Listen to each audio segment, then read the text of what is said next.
بسم اللہ الرحمن الرحیم نحمدہ ونصلی ونسلم علی رسولہ الکریم اما بعد۔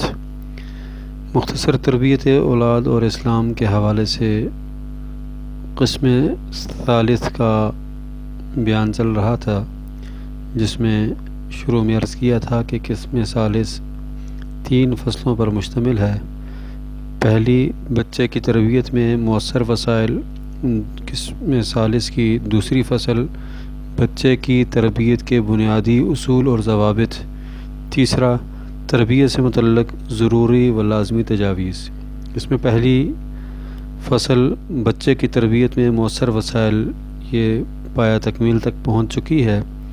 آج فصل ثانی، بچے کی تربیت کے بنیادی اصول اور قواعد پر بات کی جائے گی۔ اسلام نے اپنے محیط تشریعی قواعد اور تربیت کے بنیادی اصولوں کے ذریعے بچے کی شخصیت کو نمو اور اس کی سربلندی کے لیے کچھ اصول اور مناہج مقرر کیے ہیں جو نہایت واضح اور روشن ایسے بنیادی اصول ہیں جن کا نافذ کرنا آسان ہے اور یہ بڑے عالی مقصد پر مشتمل ہیں۔ اس کو اختیار کرایا جائے تو امتوں کی امتیں اور قوموں کی قومیں سدھر جائیں گی۔ ان قواعد کو بیان کرنے سے پہلے ضروری معلوم ہوتا ہے کہ ہم ان بنیادی صفات کو مختصراً ذکر کر دیں جن کا مربی میں پایا جانا ضروری ہے تاکہ اس کی نصیحت کارگر ہو۔ نمبر 1، مربی کی بنیادی صفات اور اوصاف میں پہلے نمبر پہ اخلاص ہے۔ مربی کو اپنی نیت درست رکھنا چاہیے۔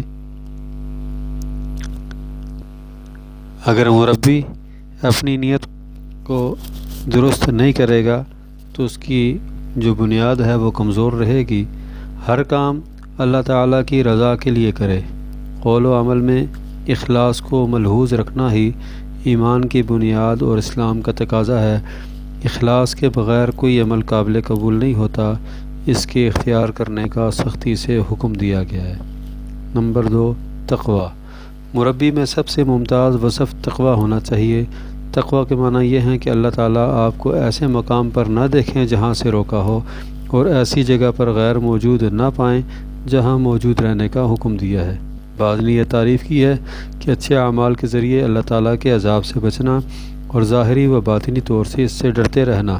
گویا تقویٰ کے معنی یہ ہوئے کہ دائمی مراقبہ کے ذریعے اللہ تعالیٰ کے عذاب سے ڈرنا اور ظاہراً و باطناً ربانی طریقے پر عمل کرنا، حلال کی تلاش، حرام سے بچنے کی مسلسل جدوجہد میں لگے رہنا۔ قرآن کریم نے اس پر ابھارا ہے اور اس کا حکم دیا ہے۔ احادیث نبویہ صلی اللہ علیہ وسلم میں بھی تقویٰ اختیار کرنے کا حکم دیا گیا ہے۔ اس کی وجہ سے جنت ملتی ہے۔ خود مربی کو تقویٰ اختیار کرنا چاہیے تاکہ بچے اس کو دیکھ کر خود بھی اس کے رنگ میں رنگیں۔ نمبر 3، علم۔ مربی کو ان اصول تربیت کا علم ہونا چاہیے جو اسلام نے پیش کیے ہیں۔ اسے حلال و حرام اخلاق کے بنیادی اصولوں کا علم ہو، اسلام کے نظام اور شریعت کے قواعد سے واقف ہو تاکہ بچے کی صحیح دینی و اسلامی تربیت کر سکے، ورنہ جاہل دوسرے کی کیا تربیت کرے گا؟ جس چراغ میں تیل نہ ہو وہ دوسرے کو کیا روشن کرے گا؟ اس لیے اسلام نے علم پر ابھارا اور علمی تعمیر و تکوین پر بے پناہ توجہ دی۔ قرآن کریم اور احادیث نبویہ صلی اللہ علیہ وسلم نے مسلمانوں کو علم حاصل کرنے کا حکم دیا اور اس پر حاصل ہونے والے اجر و ثواب کو بیان کیا۔ حلم اور بردباری۔ مربی کی کامیابی کے لیے علم اور بردباری ضامن بنتی ہے۔ اسی کی وجہ سے بچہ استاذ کی طرف کھینچتا، مربی کے قول پر لبیک کہتا، اچھے آداب سے آراستہ ہوتا اور برے اخلاق سے بچتا ہے۔ اس لیے اسلام نے حلم اور بردباری پر ابھارا اور بہت سی آیات و احادیث میں اس کی ترغیب دی۔ غصہ نہ کرنے کا حکم دیا، غصہ پر قابو پانے والے کو حقیقی پہلوان قرار دیا، نرمی کرنے اور نفرت نہ دلانے کا حکم دیا۔ اللہ تعالیٰ نرمی کو پسند فرماتے ہیں اور نرمی باعث زینت ہے۔ نمبر 5، مسئولیت کا احساس۔ مربی کو چاہیے کہ بچے کی ایمانی کردار کی تربیت، جسمانی و نفسیاتی شخصیت سازی اور عقلی و معاشرتی تیاری کی اپنی عظیم ذمہ داری کو محسوس کرے اور بچے کی مکمل دیکھ بھال و نگرانی رکھے اور اس کی رہنمائی اور اصلاح کی کوشش کرتا رہے۔ اس سے غفلت یا تساہل بچے کو قدم بہ قدم برائی کی طرف بڑھاتا اور اسے بد کردار بناتا ہے۔ ان چیزوں سے غفلت یا تساہل نقصان بچے کو قدم بہ قدم برائی کی طرف بڑھاتا اور اسے بد کردار بناتا ہے، پھر بچے کی اصلاح مشکل ہو جاتی ہے۔ اس لیے مربی پر یہ عظیم ذمہ داری ڈالی گئی ہے اور قرآن کریم اور احادیث مبارکہ میں والدین اور مربی کو اس کا ذمہ دار بنایا گیا ہے۔ اس فریضہ میں کوتاہی اللہ تعالیٰ کی ناراضگی مول لینے اور عذاب جہنم کا ذریعہ ہے۔ مناسب معلوم ہوتا ہے کہ مسئولیت کے احساس کے سلسلہ میں گفتگو کرتے ہوئے ان سازشوں اور منصوبوں کو بھی مختصراً ذکر کر دیا جائے جو باطل پرست صہیونی، ماسونی، صلیبی اور کمیونسٹ وغیرہ امت اسلامیہ کا عقیدہ خراب کرنے اور اخلاق بگاڑنے کے لیے تیار کرتے رہتے ہیں، یعنی یہود و نصارہ اور ان کے ہمنوا جو سازشیں کرتے ہیں، اور ان مفسدین کے یہاں آزادی اور اباحیت کی اس دعوت اور اس عیارانہ جال کا سب سے پہلا نشانہ اور ہدف عورت ہوتی ہے۔ اس لیے جب عورت جذباتی اور رقیق القلب ہوتی ہے، نرم دل ہوتی ہے، بلا سوچے سمجھے پروپیگنڈے کا شکار ہو جاتی ہے اور پھر دوسروں کے اخلاق بگاڑنے کا مؤثر ذریعہ بنتی ہے۔ لیجئے کچھ منصوبے اور سازشیں اختصار کے ساتھ ذیل میں پڑھ لیجئے، سن لیجئے۔ نمبر 1، کمیونزم کی سازش۔ کمیونسٹوں نے ماسکو میں ایک دستاویز تیار کر کے مشرق عربی کے ایک مسلمان ملک میں اپنے اعلی کار ایجنٹوں کو پیش کی تھی، جس میں لکھا ہے کہ سوویت یونین میں اگرچہ کمیونزم پر 50 سال کا عرصہ گزر چکا ہے، لیکن پھر بھی ہم سوویت یونین میں مسلمان علاقوں میں داخلی چیلنجوں کا سامنا کر رہے ہیں۔ مسلمانوں نے ابھی تک لینن کے اصول کو قبول نہیں کیا۔ لاکھوں کی تعداد میں نئی پود اسلام میں شامل ہو رہی ہے۔ اسلام ایک جامد قسم کا ترقی و ثقافت کا دشمن مذہب ہے جو اشتراکیت کا سخت دشمن اور آزادی پسند جماعتوں کا مقابلہ کرنے والا ہے۔ اسلام کی بے خونی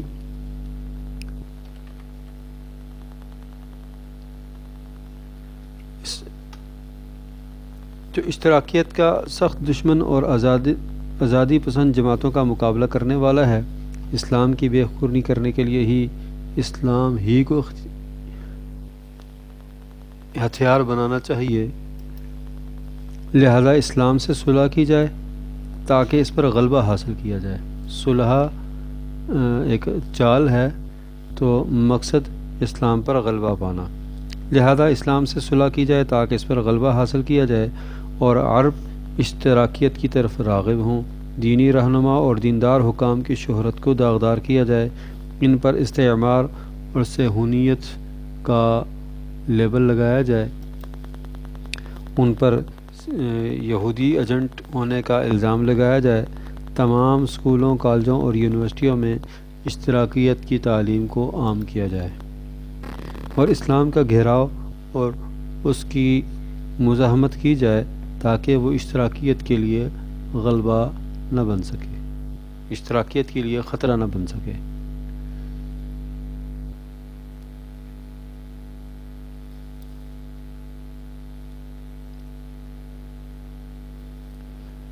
دینی جماعتیں خواہ کتنی ہی کمزور کیوں نہ ہوں، ان کو قائم نہ ہونے دیا جائے، دینی شعور کو کلیتاً ختم کر دیا جائے، دین کی دعوت دینے والوں کو شدید ایذا پہنچائی جائے۔ معاشرہ سازی میں دین اور مذہب خطرناک کام کر رہا ہے، لہذا ہمیں ہر طرف سے اس کا محاصرہ کرنا چاہیے اور اس کو محتم بنایا جائے، مطعون کیا جائے اور اس کو تہمت زدہ بنایا جائے اور لوگوں کو اس سے نفرت دلائی جائے۔ ملحد مصنفین کی ہمت افزائی کی جائے، حوصلہ افزائی کی جائے اور انہیں دینی شعور اور مذہبی سربراہی کی مخالفت کی کھلی چھٹی دی جائے۔ لوگوں کو یہ باور کروایا جائے کہ اسلام کا دور ختم ہو گیا ہے اور مسلمانوں میں موجود رسمی عبادات جیسے نماز، روزہ، حج وغیرہ عنقریب اشتراکی نظام کے سامنے ہتھیار ڈال دیں گے۔ اشتراکیت کا مطلب وہ کہ جہاں کوئی قانون نہ ہو، جہاں کوئی ضابطہ نہ ہو، اور جہاں انسان کی حیثیت اس کو صرف ایک ٹول کے طور پہ، اس کو ایک روبوٹ کے طور پہ دے کر اس کی صرف ضروریات کی بازیابی کو ایک ضمانت دے دی جائے کہ ٹھیک ہے یہ کھاتا پیتا رہے گا، لیکن اس کی اپنی کوئی سوچ، اپنا کوئی مقدر، اس کو کسی بھی حوالے سے کوئی ذہنی آسودگی حاصل نہ ہو، بس اس سائنس اور سائنسی مضامین کو ہی مذہب کا درجہ دے اور بس وہ سماجی کام کرتا رہے، تو کوئی آفاقی مذہب یا آفاقی دین کا پیروکار نہ ہو، تو اس کو سوشلزم یا اشتراکیت وغیرہ کہتے ہیں۔ اس کے لیے انہوں نے مختلف ہتھ کنڈے استعمال کیے، جن میں پہلا ہتھ کنڈا جو استعمال کیا وہ مسلمانوں کا ان کے رہنماؤں کے درمیان میں فاصلہ پیدا کرنے کے لیے مختلف قسم کے پروپیگنڈے کرنا اور ان سے اعتماد اٹھانا، اور پھر ان کے مقابلے میں ایسے لوگوں کو جو دہریہ یا ملحد قسم کے لوگ تھے ان کو مذہبی روپ دیکھ کے تو ان کو ابھارا کہ تم ہر وقت مذہبی رہنماؤں کے خلاف بکواسات کرتے رہو اور ان کو عوام سے دور کرتے رہو، اور جو ان کے سوچ ہے اس کو اس چیز سے بدل دیں کہ اب صرف تم میں نماز، روزہ، حج، زکوٰۃ رہ گیا ہے اور وہ بھی عنقریب ختم ہو جائے گا کہ تمہارا مذہب اب اختتام کو پہنچ چکا ہے۔ لوگوں میں موجودہ دینی روابط ختم کیے جائیں، ان کی جگہ اشتراکی رابطہ قائم کیا جائے۔ مساجد ختم کر کے دین ختم نہیں کیا جا سکتا، اس لیے کہ دین ضمیر میں پوشیدہ ہوتا ہے اور ہمارا مقصد دینی ضمیر کو ختم کرنا ہے۔ اب جب کہ ہم اشتراکیت کو غلبہ اور سربراہی دلانے اور الحاد کو عام کرنے والی چیزیں پھیلانے اور دین کا مذاق اڑانے میں کامیاب ہو گئے ہیں، یہ اب ان کی سوچ، تو اب مسلمانوں کے ضمیر اور دل سے دین کا ختم کرنا مشکل نہیں رہا۔ دینی شعور کی مزاحمت کی جائے اور دین بیداری کو ختم کرنے کے لیے علمی بیداری کے ذریعے اس کا مقابلہ کیا جائے۔ لوگوں کو بے وقوف بنانے کے لیے کہا جائے کہ حضرت عیسیٰ اشتراکی تھے، اشتراکیت کے امام تھے، غریب خاندان سے تھے، ان کے پیروکار بھی غریب مسکین تھے، انہوں نے مالداروں سے جنگ کی دعوت دی تھی۔ یہی بات حضرت محمد صلی اللہ علیہ وسلم کے لیے کہیں گے، اور دوسرے انبیاء کے بارے میں بھی ہمیں یہی تصور پیش کرنا چاہیے، تاکہ ان سب کو عام انسان بنا کر پیش کیا جائے کہ جو غریبوں کا حامی ہے اور امیروں کا دشمن۔ تو اشتراکیت صرف یہ سوچ عوام میں ڈالنا چاہ رہی ہے کہ ان کی آپس میں کھینچا تانی چلتی رہے اور وہ کسی ٹھیک سمت پہ سفر نہ کر سکیں۔ قرآن کریم تورات، انجیل کے قصوں اور واقعات کی مادی و تاریخی تفسیر بیان کرنا چاہیے۔ اشتراکی زبان والے کہتے ہیں کہ قرآن کریم تورات، انجیل کے قصوں اور واقعات کی مادی و تاریخی تفسیر کرنا چاہیے۔ دینی قوتوں کو اشتراکی نظام کے سامنے جھکانا، عوام کو اشتراکی نعروں میں مشغول رکھنا اور انہیں سوچنے کی فرصت نہ دینا، اقتصادی ناکامی یعنی معاشی ناکامی، بھوک اور افلاس کی ذمہ داری، رجعت پسندی اور دینی مذہبی رہنماؤں پر ڈالنا، دینی و روحانی اقدار کو یہ کہہ کر تہ و بالا کرنا کہ ان میں فلاں فلاں عیوب اور نقصانات ہیں اور ان کی وجہ سے ترقی پسند قوتیں ناکام ہو جاتی ہیں۔ صبح و شام، دن رات، ہر وقت انقلاب کا نعرہ لگانا اور یہ باور کرانا کہ انقلاب ہی عوام کو ان رجعت پسند حکام سے نجات دلائے گا اور اشتراکیت ہی وہ باغ اور جنت ہے جس کا عوام سے وعدہ کیا گیا ہے۔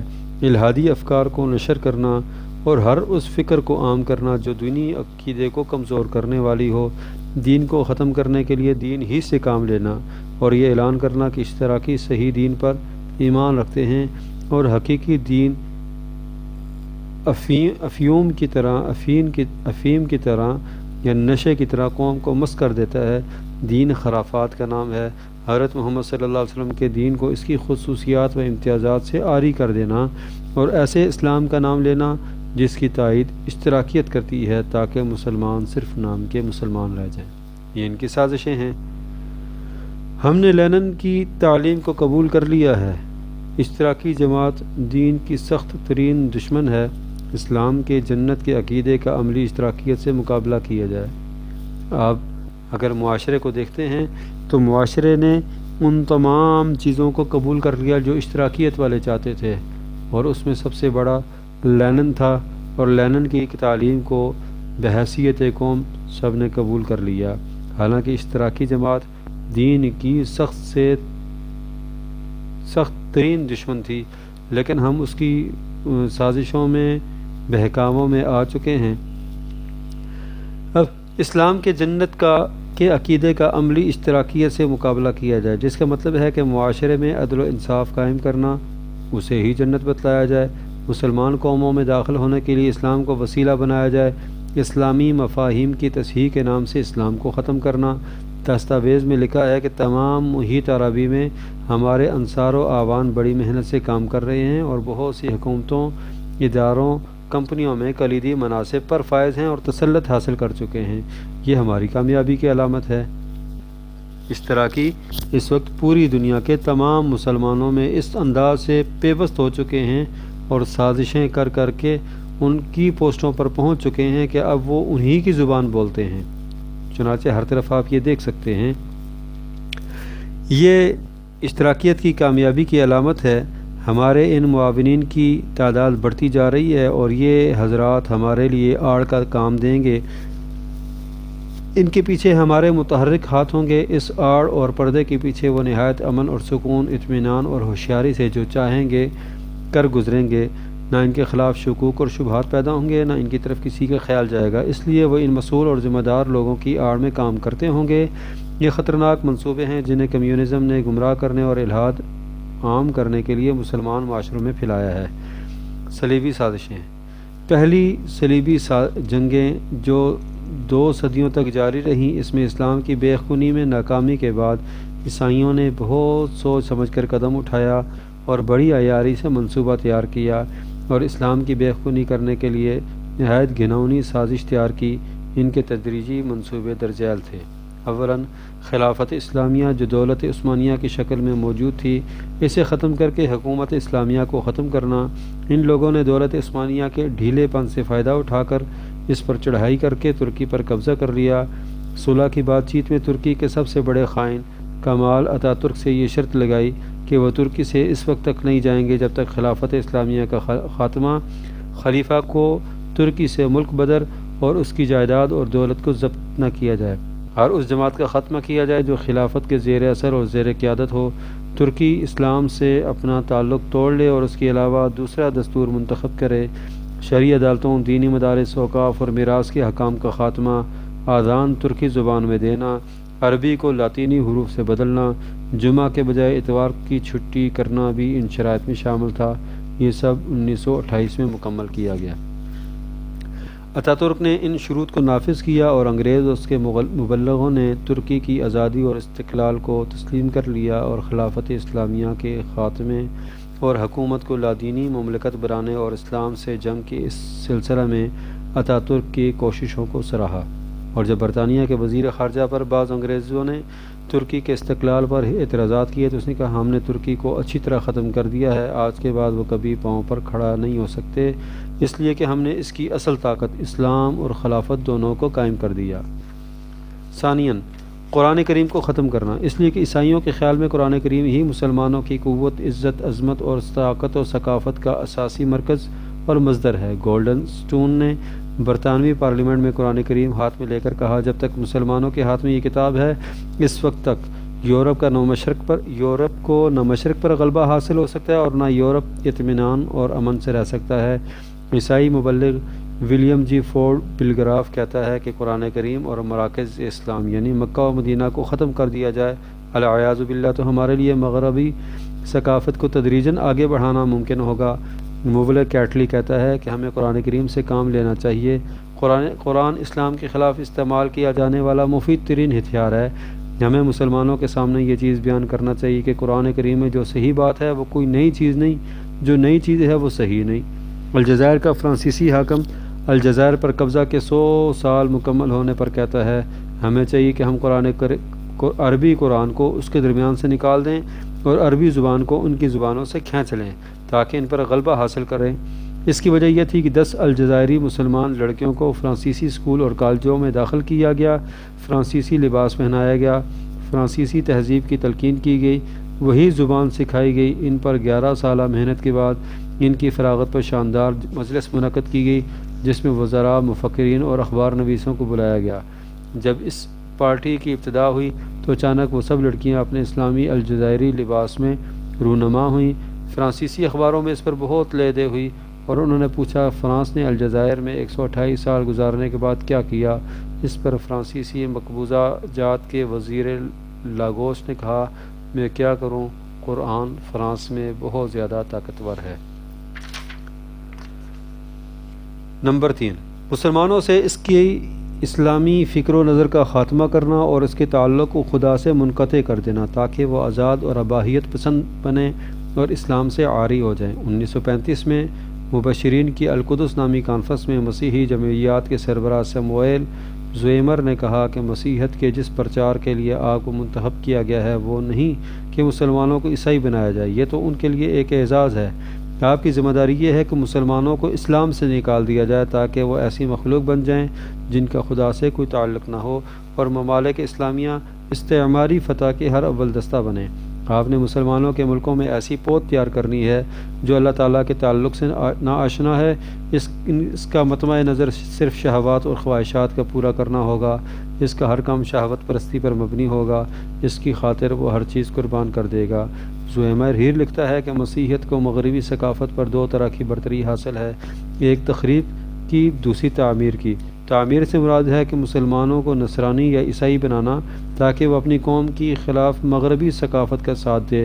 مبلغ کیٹلی کہتا ہے کہ ہمیں مغربی طرز کے لادینی اسکول کھولنے کی ہمت افزائی کرنا چاہیے تاکہ جب بہت سے مسلمانوں نے مغربی اسکولوں وغیرہ کی کتابیں پڑھیں اور اجنبی زبانوں کو سیکھا تو اسلام اور قرآن کے بارے میں ان کا اعتقاد متزلزل ہو گیا۔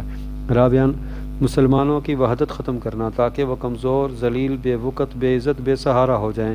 پادری سیمون کہتا ہے کہ عرب اسلامی اتحاد نے اسلامی ممالک اور مسلمان قوموں کی آرزوؤں کو متحد اور جمع کر رکھا ہے جو یورپ کے غلبہ سے بچنے میں ان کا معاون ہے۔ عیسائیت کے تبلیغ اس وحدت کو پارا کرنے، اس کی شان و شوکت ختم کرنے کا بڑا بنیادی عامل ہے، اس لیے ضروری ہے کہ ہم مسیحیت کے ذریعے مسلمانوں کی توجہ اسلامی وحدت سے ہٹائیں۔ مبلغ لارنس براؤن کہتا ہے کہ جب مسلمان عربی شہنشاہیت کے سامنے تلے جمع ہو جائیں گے تو دنیا کے ذریعے لعنت و خطرہ اور نعمت دونوں بن سکتے ہیں، لیکن اگر وہ ٹکڑے ٹکڑے اور منقسم رہے تو پھر بے وزن اور غیر مؤثر ہوں گے۔ 1970 میں ایک یورپی کانفرنس ہوئی جس میں وزیر خارجہ نے کہا کہ یورپی ثقافت زوال کی طرف مائل ہے، ہمارا فرض یہ ہے کہ ہم اس کانفرنس میں ایسا مؤثر وسیلہ اور طریقہ تلاش کریں جو ہماری ثقافت کو زوال سے بچا لے۔ کانفرنس کے سب شرکاء نے یہ محسوس کیا کہ یورپ کے لیے مسلمانوں کا وجود سب سے بڑا خطرہ ہے، اس لیے مشرق اوسط میں موجود حکومتوں کو متحد ہونے سے روکنے کی کوئی تدبیر اختیار کی جائے تاکہ یورپ کے لیے خطرہ نہ بنے۔ آخر میں یہ طے پایا کہ نہر سوئز کے مشرق میں ایک ایسی مغربی یہودی قومیت کو پیدا کیا جائے جو عرب اور مسلمانوں کی دشمن ہو تاکہ تمام مسلمان منتشر اور متفرق رہیں۔ 5ویں چیز، مسلمان عورتوں کو بگاڑنا اور وہ اس طرح کہ عورت کی آزادی کے لیے کام کرنے والی جماعتوں کا خیال رکھا جائے، عورت کو مرد کے برابر قرار دیا جائے، تعدد ازواج کی مخالفت کی جائے، عورت کی آزادی کے کپڑے سے اسلامی معاشرہ کی ہڈی کو کھوکھلا کر دیا جائے، راہباؤں کے ذریعے لڑکیوں کو تعلیم دے کر مسلمانوں کے ہاتھوں ہی سے اسلام ختم کیا جائے۔ مبشرہ آن میلیگان کہتی ہے کہ ہم نے قاہرہ لڑکیوں کے کالج میں ایسی لڑکیوں کو اکٹھا کر لیا ہے جن کے والدین بادشاہ اور بک ہیں۔ قاہرہ کے علاوہ اور کوئی جگہ ایسی نہیں جہاں ہمارے لیے ممکن ہو کہ وہاں ہم اتنی بڑی تعداد میں مسلمان لڑکیوں کو مسیحی اثرات کے تحت جمع کر سکیں، بلکہ یوں کہنا چاہیے کہ اسکول سے زیادہ کوئی ایسا مختصر راستہ نہیں جس سے اسلام کے قلعے کو پاش پاش کیا جا سکے۔ یہ ہیں عیسائیوں کی وہ مکروہ سازشیں جن کے ذریعے وہ مسلمانوں کے عقیدہ، وحدت اور معاشرہ کو خراب کرنا چاہتے ہیں تاکہ مسلمان لڑکے اور لڑکیاں آزاد، اباحیت پسند اور بے راہ روی کا نشانہ بنیں اور اس کا ٹارگٹ بنیں۔ اس وقت موجودہ صورتحال ایسی ہے کہ تمام مسلم ممالک کی جو مرکزی قیادت ہے وہ ان لوگوں کے ہاتھوں میں یرغمال بن چکی ہے، اور ہر وہ کام کرتی ہے جو یہودی عیسائی آقا ان کو کہتے ہیں، اور اس کے مطابق وہ چلتی ہے۔ اور جو اسلام کے مطابق زندگی بسر کرنا چاہتے ہیں تو ان کے لیے آئے روز نئے قوانین، نئے معاملات، نئے اصول وضع کیے جا رہے ہیں، اور ان کو جس ممکن حد تک وہ تنگ کر سکتے ہیں وہ تنگ کر رہے ہیں۔ اور حالانکہ یہ ہمارے مسلمان ہیں، مسلمان لوگوں کی اولاد ہیں، لیکن کام یہودیوں سے بھی بڑھ کر ہیں۔ ہمیں اسلامی تعلیمات کے مطابق خود بھی چلنے، ہمارے ان حکمرانوں کو بھی اللہ پاک ہدایت کی دولت سے سرفراز فرمائیں، اور مسلمانوں کو ایک قوت، ایک پلیٹ فارم پہ دوبارہ جمع ہونے کی، اور پھر وہی خلافت اسلامیہ کے قیام کے لیے کوئی راہ ہموار کر دے، تاکہ ہم اور ہمارے آنے والی نسلیں وہ اسلامی بہاریں دیکھ سکیں، جیسے کہ ہمارے پڑوس ملک امارت اسلامیہ افغانستان میں اللہ پاک دوبارہ ان افراد کو لے آئے ہیں جنہوں نے 20 سال پہلے قربانی دی، اور 20 سال تک قربانی دیتے چلے آ رہے، اور اب الحمدللہ ملک بھر پر وہ دوبارہ فائز ہو چکے ہیں، اور حکومت ان کے پاس آ چکی ہے۔